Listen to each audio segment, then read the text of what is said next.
c'è stata una reazione cinese, perché l'iniziativa dipendeva dal sindaco di Shanghai. Tanto è vero che dopo un avviso difficult to see that if that would be possible, you could indeed, as we're all asked, we make money in China, we're asked the entire plans that are made that are actually built, in China, but just no one is using it, or even developers pull out, so the master plan is not investable. It really makes the question, like us question. it becomes even more difficult.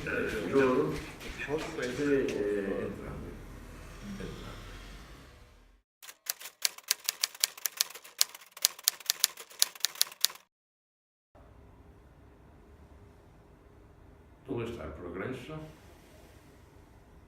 Di qui o di là?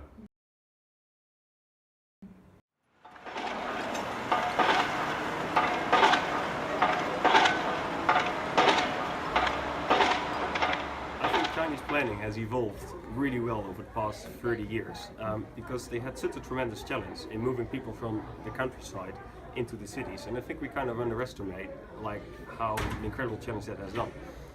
Over those years, I think Western principles have been applied in Chinese planning, but especially over the last 5-6 years, I think that has been more tailored towards the Chinese needs and the Chinese way of dealing with that. For instance, with zoning, the way you use the waterfront, the importance of public transportation in cities. So it's really like two worlds coming together. C'è una intelligenza specifica, no? Che una volta messa in pista, no? Può reagire con azioni diverse da quelle che hanno avuto nel passato. C'è una condizione operativa fantastica, che non esiste la proprietà del suolo, la proprietà privata. E quindi tu puoi dire: guarda, c'è quella casa lì che dà fastidio, mi dispiace, come farla via? E ma l'abitante, guarda, se ne do un'altra da un'altra parte.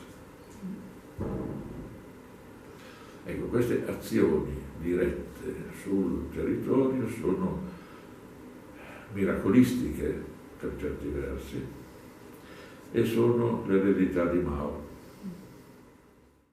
What is changing is the fact that the attitude we have towards China is much more for learning from China and not clearly coming in China for applying some kind of theories or practice we have in Europe.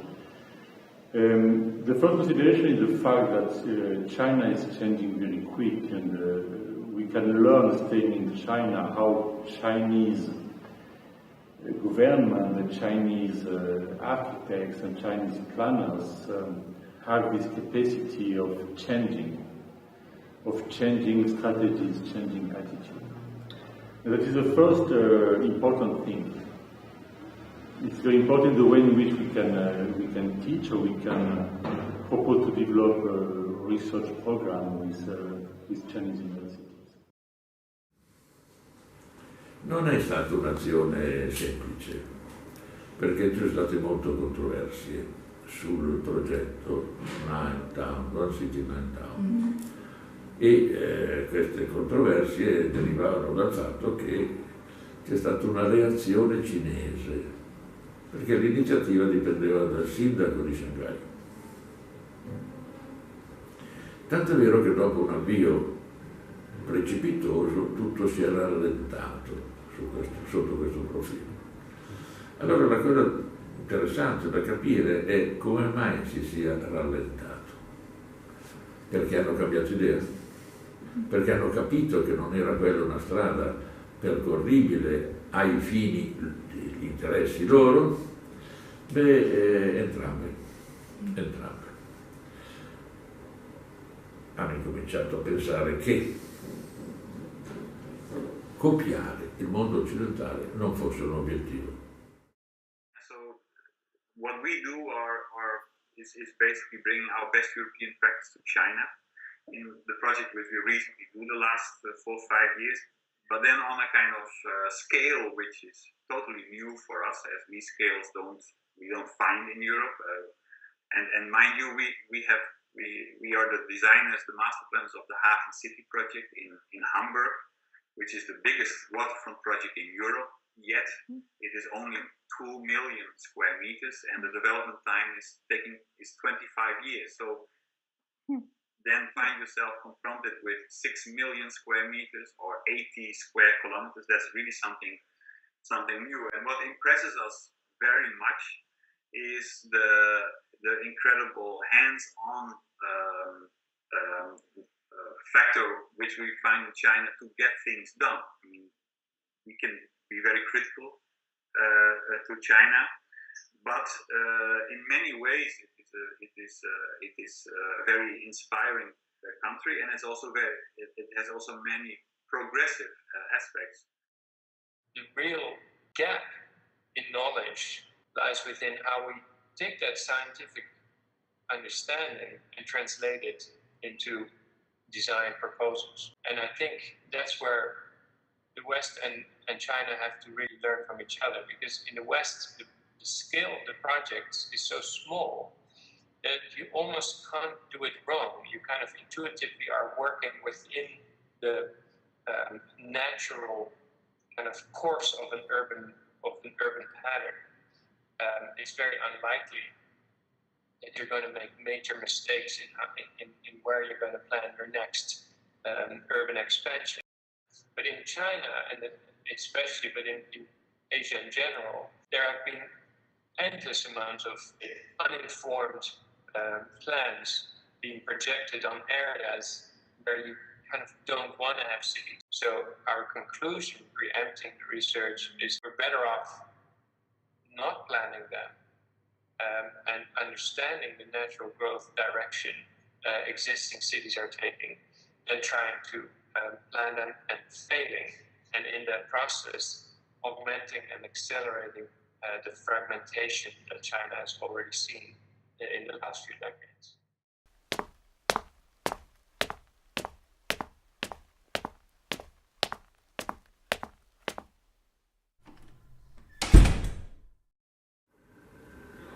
Se uno prende un operatore italiano e gli dice vai a lavorare in Cina, un operatore del settore edile, fa il tempo a mettere giù il piede dell'aereo e appena hanno usato l'aria torna indietro, sale sull'aereo e scappa. Non c'è spazio, non c'è condizione. Talvolta alcuni mi chiedono ma lì potremmo andare a fare, no, calmati. Non puoi andare lì a fare quello che faresti in Italia, non è pensabile. Puoi andare a operare se trovi una buona coesione con il mondo locale. Per costruire questa coesione occorre tempo, modo e intelligenza. A master plan should not be too rigid, but should also somehow work as a kind of agreement between the different actors. There is this kind of collaboration in platforms to achieve next levels of innovation, science, etc. We also see that the hard and fast development has forgotten certain things. So an initiative which is recently very hot is the so-called sponge city, or how to implement a kind of resilience in terms of water management in the Chinese cities. This is suddenly on their agenda. So the learning capacity of Chinese planning is incredible. They adopt innovative planning tools and instruments and thoughts quite quick, and I think the key now is how that could be brought to a kind of next level, where indeed this kind of communication, this kind of co-creation is really going to take off. As a global company or a Westerner having worked in China, it's very important you have a local presence as well. So it's that combination, working really closely together with your local colleagues. On a project basis, what happens is that we often work for a developer that kind of have strong ties with either the local government. So together with the developer, you're having an ongoing debate with the local government, with the local design institute, the LDI, about how you can influence the regulatory plan, how you can actually create a better city and create a higher quality of life in a joint corporation. So it's really that teamwork that facilitates that kind of development.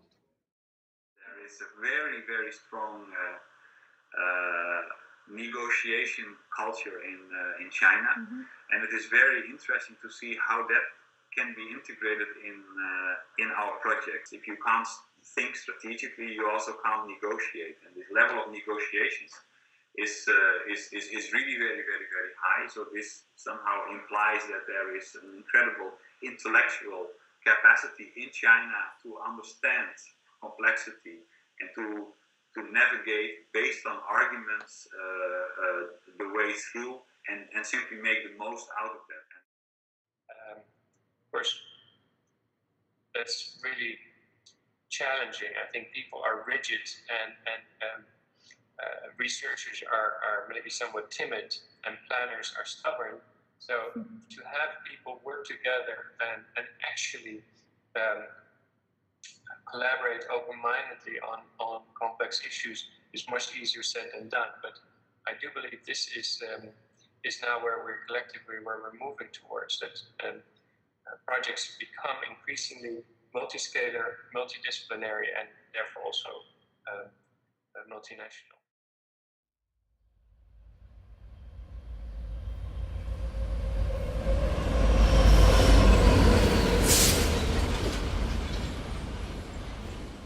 What is interesting, it is a process of territorial planning. The fact the growth is a fact, it's not creating new towns in the sense of new towns in the desert, to have the kind of basic urbanization. It's more the fact of a growth where you have new towns, not only around the center, around the main town, but new towns connected, for example, with the infrastructure, especially with the speed train, or even more the kind of process of aggregation of towns, the fact that you have some towns and territories where it could be in a different community, and now it is part of the main town. So this is changing the way of government. Also, if we see now how like this, most of the buses in China, at least all the new ones, they are electric buses. Same with scooters, they are on electricity. If you see how the last 10 years China suddenly been covered by this kind of big web of high-speed train connections, and how in various places inside the big cities and outside the big cities you have this kind of new high-speed train stations, and all those trains, they go everywhere and they cover the entire country. This was not there 15 years ago, and now it's just there. Suddenly you can just think, shall I go by plane or by train from Beijing to Shanghai, or from Shanghai to Shenzhen? And this is truly amazing. It's something which where Europe could learn a lot from. In Italia facciamo fatica a gestire la costruzione di una nuova linea del metro, figuriamoci una linea ad alta velocità che deve mantenersi stabile a 4.000 metri, cioè a 2.000 metri d'altezza o cose come quelle di cui stiamo discutendo adesso. Qui la capacità di rendere operativi e in qualche modo eseguibili nel quadro di processi pluriennali, progetti di questa ampiezza, secondo me è estremamente interessante. Cioè, è innegabile che si riesce a fare qualcosa in Cina che quasi nessuno riesce a fare altrove. C'è poco da fare. Cioè, c'è una capacità di gestione della progettualità complessa che fa impressione, pur nella a volte assurdità dell'oggetto di questa progettazione, no? E quindi questa è una cosa che secondo me andrebbe capita un pochino meglio. Io credo che una delle cose più interessanti della Cina di adesso siano proprio i processi decisionali e organizzativi, no? In che modo riesci a far avvenire cose così veramente impressionanti e complesse. So già che una parte dei nostri interlocutori cinesi ci dirà che la risposta si chiama partito. Along the rail train between Suzhou and Shanghai. You have this city of Kunshan. And Kunshan is developing as a new town. Now it's part of Suzhou. It was independent and it's part of Suzhou. So that what this kind of process of aggregation, when you have a new town, it is strategically important to become part, in this case, part of Suzhou. So that what is interesting is the fact that they are changing very quick the relation between process of urbanization and governance. This capacity of inventing new forms of governance. And this could be something interesting for Europe, this capacity of innovation, a very quick innovation in terms of government in relation with the process of urban transformation. È un mondo nel quale esiste ancora spazio per pensare. Qui in Italia non c'è più motivo e non c'è più interesse, riconosco io, per fare operazioni che non siano quelle banali.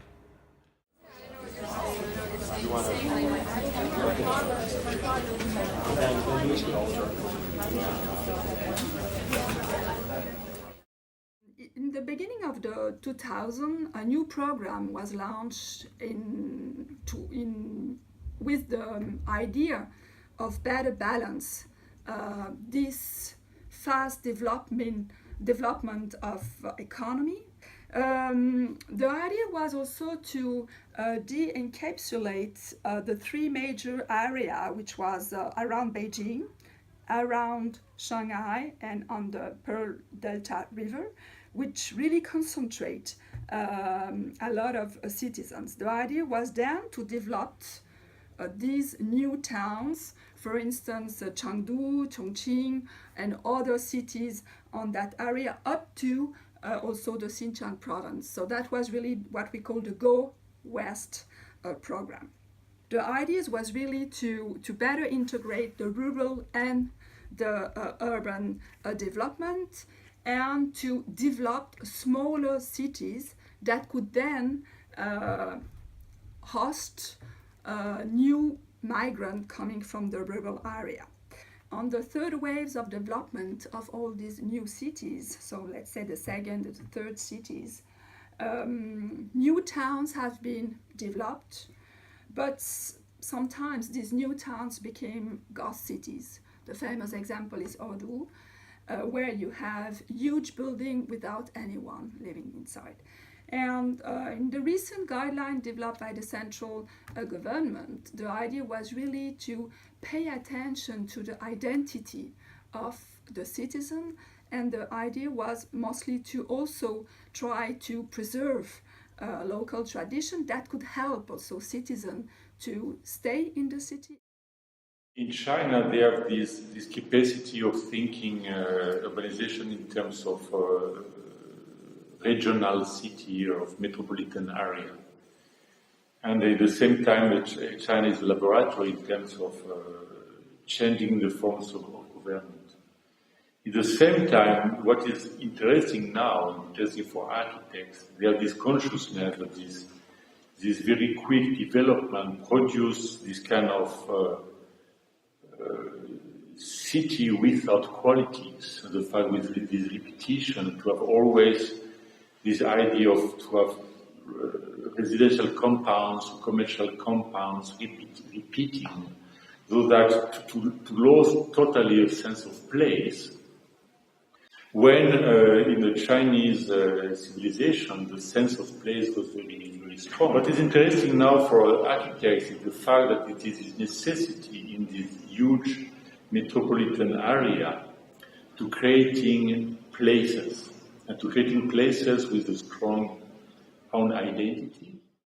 Now the question is to think about how in new cities, the building of new cities, how the organization, the social structure of the population is thought, or maybe not thought, to be settled down in certain part of the cities. again, the question is in new town how the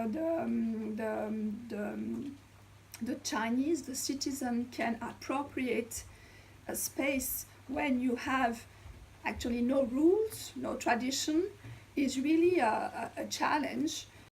This moment, kind of urbanization in China is in some kind of tipping point. The last 30 years, a lot has been provided, and somehow what has been provided was also needed. But nowadays, there is a kind of people living in the city. They are a kind of society, and they also define like what they need, and somehow the cities needs to respond to that. And this is indeed a new thing in China. And that is a very challenging thing, because this means they need to find ways to communicate. They need to find ways to collaborate, and they need to find ways how to address the various needs which not only what the existing cities simply want to have. It's most likely that the new town you're planning, disconnected from the existing city, is going to be in a place where people want to live. It's going to be in a place where this city can actually thrive. So to kind of cross-connect our analytical understanding of urban growth from the West with the planning culture and the pragmatic, pressured planning reality we see in Asia, that is going to be the real challenge that we kind of will sort of slow down the number of mistakes we have been making the last 20 years in Asia.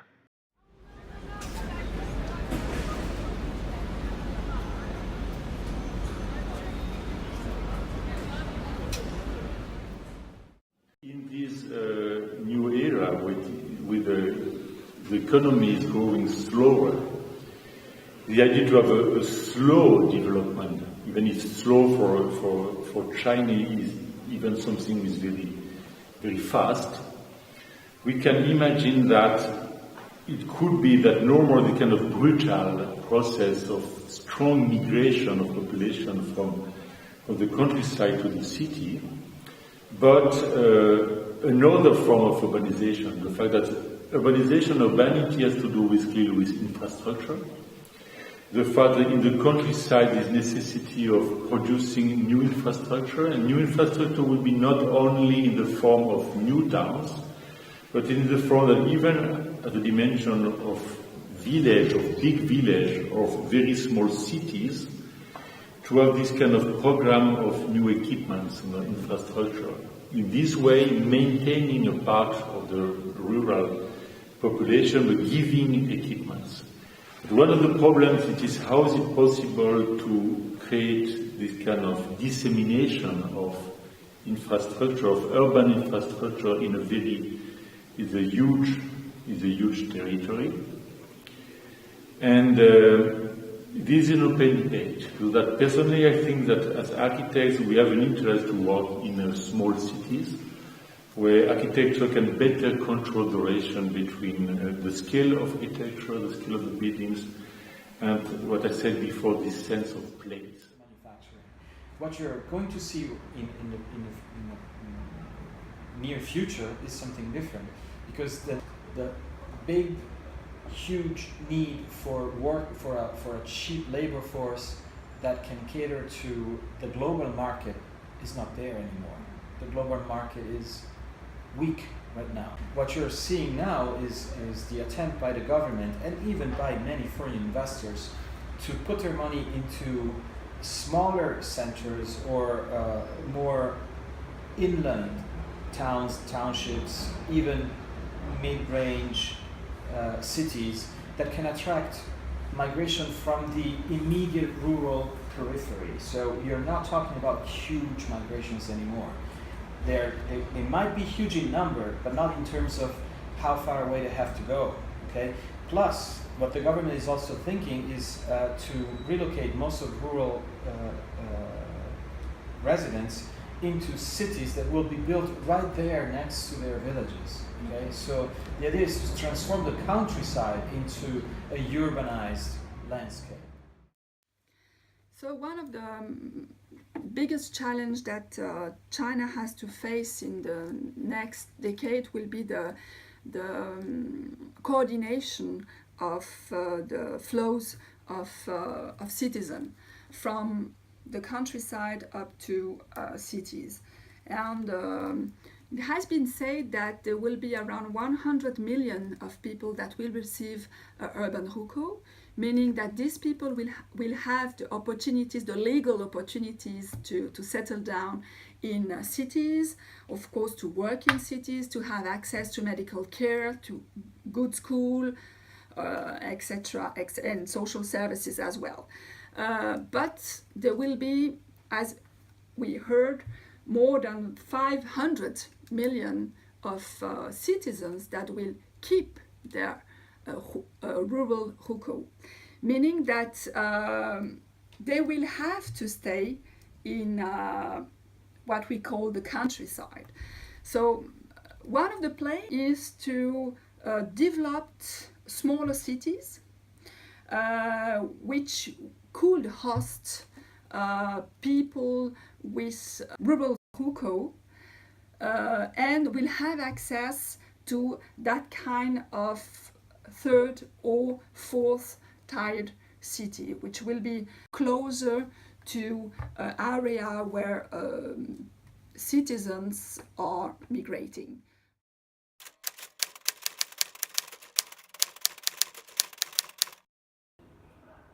Conclusione, lo scambio è possibile, però occorre grande acume e grande intelligenza e una buona sapienza anche per riuscire a farlo diventare vero.